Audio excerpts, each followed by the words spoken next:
ברוכים הבאים לעוד חרוז בשרשרת בערוץ הפודקאסטים הקהילתי סיפור 555 מבית היוצר של יעל מילו. תודה יעל על האירוח, תודה רחל על הטכנאות. היום אנחנו בשרשרת 555 סרנדיפיטי שהקימה דוקטור טילמן, שבה מספרים על אירוע אקראי ומשמעותי בחיינו שהשפיע עלינו ועל אנשים אחרים. בקיצור, מקרה סרנדיפיטי. נתבונן במקריות הזו בעיניים של פילוסופיית יקום מקביל של תמרה טילמן, שמלמדת איך סרנדיפיטי איננה מקרית. ואם תשתמשי במתכון שהיא יצרה לסרנדיפיטי, תוכלי להרחיב את הפוטנציאל שלך ויותר מזה. אני שמחה היום לארח את מיכל אברמוביץ' בשרשרת סרנדיפיטי בערוץ הפודקאסטים, ומיכל היא אשת מדיה ואשת וולנס. מיכל בכלל היא אישה של גם וגם, ויהיה מרתק לשמוע אותך. בואי מיכל, תספרי לנו על עצמך. וואי, רונית, קודם כל אני ממש שמחה להיות פה באמת, ומודה על ההזדמנות לך, ליעל, לרחל וכמובן לתמרה, שנפגשנו באקסלרטור שלה למעשה. ושם נכון. התוודעתי גם לעשייה שלך של סלי ביטחון, וכל מה שאת עושה סביב זה. אני ממש אשמח לדבר על זה אחר כך, כי זה מתכתב עם העשייה שלי. אז אני באמת שמחה להיות פה ובאנרגיה גבוהה, ואני עדיין אחרי כמעט 20 שנים ככותבת תוכן שיווקי, להציג אותי כאשת וולנס, אני כזה, אוקיי, רגע, אשת וולנס, אבל כן, אני נכנסת לתחום הוולנס, אני לומדת בימים אלו להיות מדריכת כושר, פה בבוסטון, ממש אנחנו מדברות כמה שעות לפני שאני נוסעת לעבור את ההכשרה שלי בהחייאה. וואו, בהצלחה. תודה.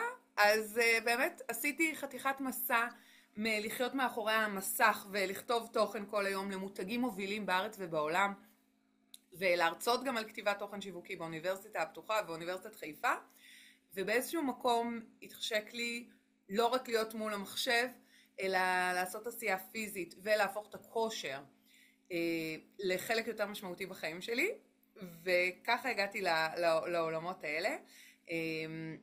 וכרגע אגב אנחנו אצלך בוקר, ואנחנו גם בלייב, אני מניחה שרוב העוקבים מישראל, אני בבוסטון, אצלכם לא בוקר, אצלכם 6 בערב, נכון? 6 בערב, כן.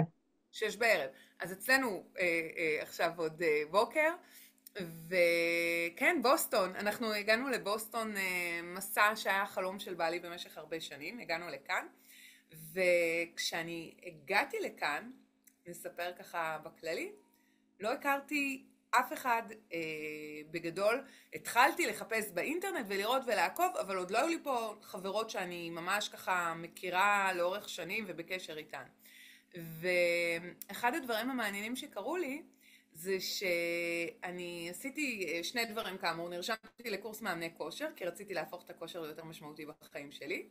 הדבר השני שעשיתי, יש קבוצה מקומית שנקראת הבוסטוניות, ואני כתבתי שם פוסט שאני מציגה את עצמי, ואומרת, מי שרוצה להיפגש איתי ולכתוב יחד איתי תוכן, מוזמנת. אחת מהאנשים שהגיבו לי לפוסט הזה הייתה דוקטור תמרה טילמן. וואו. סליחה? אמרתי וואו. וואו, ואני עקבתי אחרי התוכן שלה במשך הרבה זמן, והייתי מנויה, אני עדיין מנויה לניוזלטר שלה, ואני אגיד, איך את יוצאת מהניוזלטר למציאות, ואנחנו נפגשות בבית קפה ומדברות, ואני ככה כותבת את מה שהיא אומרת לי, לא שהיא צריכה עזרה בנושא התוכן, אבל היה מרגש כל כך לפגוש אותה ולהתוודע על הדברים, והצלחתי להיכנס לאקסלרטור שלה ממש יום לפני, פגשתי אותה יום לפני שהאקסלרטור התחיל, ואז איכשהו ככה השתלבתי גם בו, אפשר גם לדבר עליו עוד אחר כך.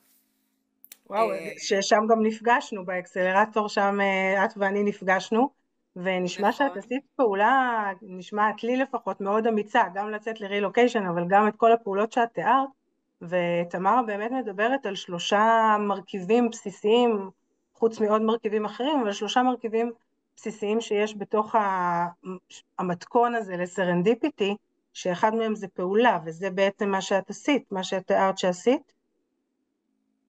נכון? אני לא מסוגלת לעשות אחרת, אני לא מסוגלת לא לעשות ולהישאר אולי נראה פה משהו, יאללה נעשה, נצא החוצה לעולם ולא נשאר יותר מדי בחשיבה.